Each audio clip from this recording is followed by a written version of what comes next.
अगर आपने अभी तक हमारा चैनल सब्सक्राइब नहीं किया तो अभी सब्सक्राइब करें और बेल आइकॉन को क्लिक करके हमारी लेटेस्ट वीडियोस के बारे में अपडेट जानें। सब्सक्राइब कीजिए। टीआई की सियासी तदफीन हुई है और अभी ये अमल शुरू हुआ है। अवामी अदालत का मूड ये बता रहा है कि सुनामी वापस जा रही है और सुनामी आती भी कुछ वक्त के लिए है। आखिर कोई बात तो इमरान खान साहब सच भी कहते थे। वो कहा करते थे कि ये सुनामी है, हम कहा करते थे सुनामी तो मनहूस होती है और वो तो तबाही लाती है। तो आपने देखा है कि इन 3.5 सालों में पाकिस्तान पर तबाही मुसल्लत की गई है तब्दीली और सुनामी की शक्ल में। ज़ाहिर है उसने वापस जाना था, उसका वक्त पूरा हो चुका है। और जितने भी ज़िमनी इंतखाबात हुए हैं पंजाब में, एक को निकाल के, वो भी अल्हम्दुलिल्लाह हमने जीते हैं और अवामी अदालत ने पीटीआई को शिकस्त दी है। कैंटोनमेंट बोर्ड्स में भी इनको शिकस्त हुई और अब केपीके में जहां वो 2 ताई अक्सरियत के दावेदार थे या जैसे भी उनको दिलवाई गई थी, अब लोगों ने वहां भी उनका धड़न तख्ता कर दिया है। तो ये बात वाज़ेह हो गई है कि आने वाला सियासी नक्शा क्या होगा। और जब भी लोगों को वोट डालने का मौका मिला वो काम को वोट देंगे, वो आइन और कानून की हुक्मरानी करने वालों को वोट देंगे, वो भाड़े के टट्टुओं को वोट नहीं देंगे या बच्चे जमूरों को वोट नहीं मिलेंगे। इसलिए मेरा ख्याल है कि पंजाब में बल्दियाती इंतखाबात अगर हुकूमत के बस में हुआ तो वो तो नहीं कराएंगे क्योंकि वो उनको वारा नहीं खाते। अलबत्ता एक आइनी रिक्वायरमेंट है, अदालती हुक्म हो या इलेक्शन कमीशन ऑफ पाकिस्तान की आइनी जिम्मेदारी हो तो वो अलग बात है, लेकिन हुकूमत ये रिस्क कभी नहीं लेगी। एहसन साहब का कल एक बयान आया सर कि वज़ीर आज़म के लिए शहबाज शरीफ का नाम, तो मुस्लिम लीग नून जो है वो वज़ीर आज़म का उम्मीदवार किसे देख रही है या किसको आगे लाएगी? गुजारिश है कि क्या कोई इलेक्शन अनाउंस हो गया? जब इलेक्शन अनाउंस होगा तो वज़ीर आज़म का उम्मीदवार भी अनाउंस किया जाएगा। सर ये बता दें कि नवाज शरीफ साहब वतन वापस कब आ रहे हैं? एक नून लीग के ही अहम रहनुमा ने दावा किया था कि वो 2021 में एंड में वतन वापस आ जाएंगे। मैं तो आपको पता है अहम रहनुमा नहीं हूँ तो इसलिए मेरा ये ख्याल है कि मियां नवाज शरीफ साहब को वतन तो उन्होंने ज़रूर आना है, पर वो तभी आएंगे जब उनकी जमात उनको दरख्वास्त करेगी। और पीएमएलएन ये समझती है कि मियां साहब को अभी जहां हैं वहीं रहना चाहिए, अपना इलाज कराना चाहिए और जालिमों के हत्थे चढ़ने की कोई ज़रूरत नहीं है। और ये तारीख़ दुनिया की बताती है कि क़यादतें जो हैं वो जलावतनी में तहरीकों की क़यादत करती रही हैं। ये कोई नई बात नहीं है और सिर्फ पाकिस्तान के लिए नहीं है। एहतसाब का अमल बड़ा सुस्त हो गया है, नैब जो है वो अब उस तरह एक्टिव नहीं है, उस तरह कार्रवाइयाँ नहीं हो रही, क्या समझते हैं? एहतसाब भी वफात पा रहा है क्योंकि ये इंतकाम था, एहतसाब तो था नहीं।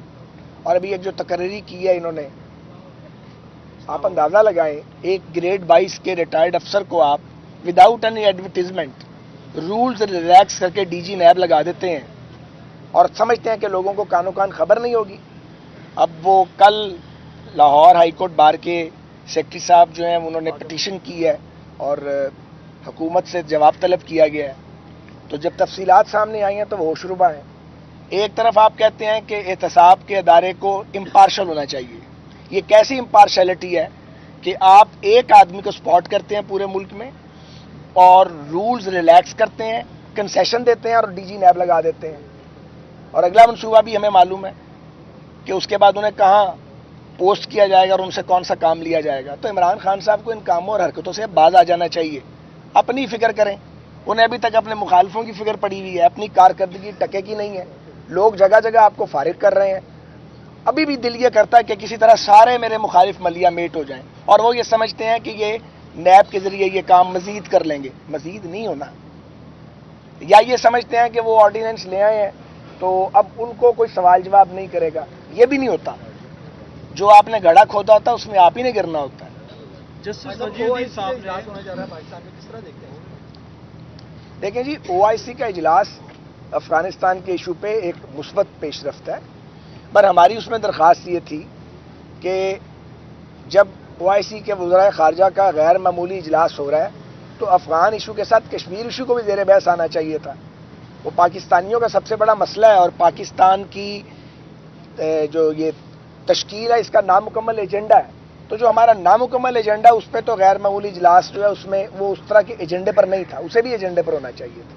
بہرحال افغانستان میں ایک ہیومن کرائسس ہے, اس کا ریزالو امہ کی ذمہ داری بھی ہے اور عالمی ضمیر کی ذمہ داری بھی ہے اور سپر پاورز کی ذمہ داری بھی ہے کہ وہ افغانستان کو اور افغان قوم کو تنہا نہ چھوڑیں.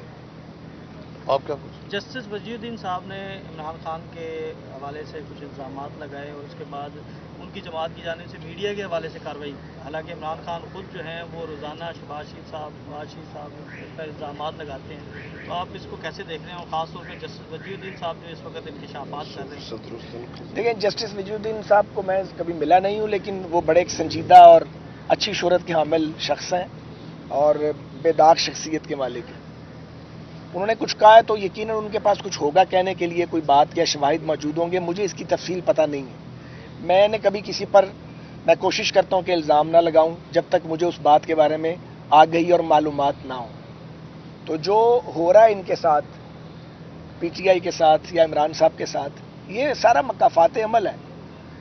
آپ کے کان میں کوئی خسر پسر کرے, آپ کنٹینر پر کھڑے ہو کے اس کو گالیاں دیتے تھے. آپ کو کسی نے بتا دیا فلاں کام ہوا ہے, آپ نے کچھ پتہ ہی نہیں کیا, آپ چل پڑے اس کے پیچھے.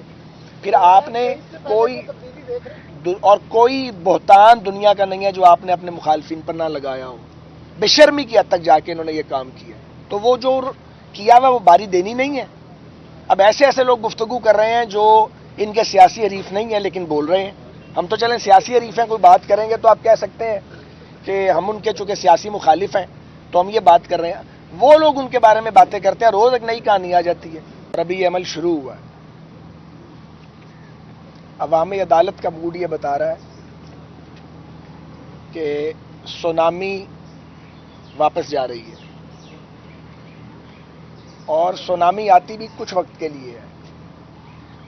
آخر کوئی بات تو عمران خان صاحب سچ بھی کہتے تھے. وہ کہا کرتے تھے کہ یہ سونامی ہے, ہم کہا کرتے تھے سونامی تو منحوس ہوتی ہے اور وہ تو تباہی لاتی ہے. تو آپ نے دیکھا ہے کہ ان 3.5 سالوں میں پاکستان پر تباہی مسلط کی گئی ہے تبدیلی اور سونامی کی شکل میں. ظاہر ہے اس نے واپس جانا تھا, اس کا وقت پورا ہو چکا ہے. اور جتنے بھی ضمنی انتخابات ہوئے ہیں پنجاب میں ایک کو نکال کے, وہ بھی الحمدللہ ہم نے جیتے ہیں اور عوامی عدالت نے پی ٹی آئی کو شکست دی ہے. کنٹونمنٹ بورڈز میں بھی ان کو شکست ہوئی, اور اب کے پی کے میں جہاں وہ 2 تائی اکثریت کے دعوے دار تھے یا جیسے بھی ان کو دلوائی گئی تھی, اب لوگوں نے وہاں بھی ان کا دھڑم تختہ کر دیا ہے. تو یہ بات واضح ہو گئی ہے کہ آنے والا سیاسی نقشہ کیا ہوگا. اور جب بھی لوگوں کو ووٹ ڈالنے کا موقع ملا وہ کام کو ووٹ دیں گے, وہ آئین اور قانون کی حکمرانی کرنے والوں کو ووٹ دیں گے, وہ بھاڑے کے ٹٹوؤں کو ووٹ نہیں دیں گے یا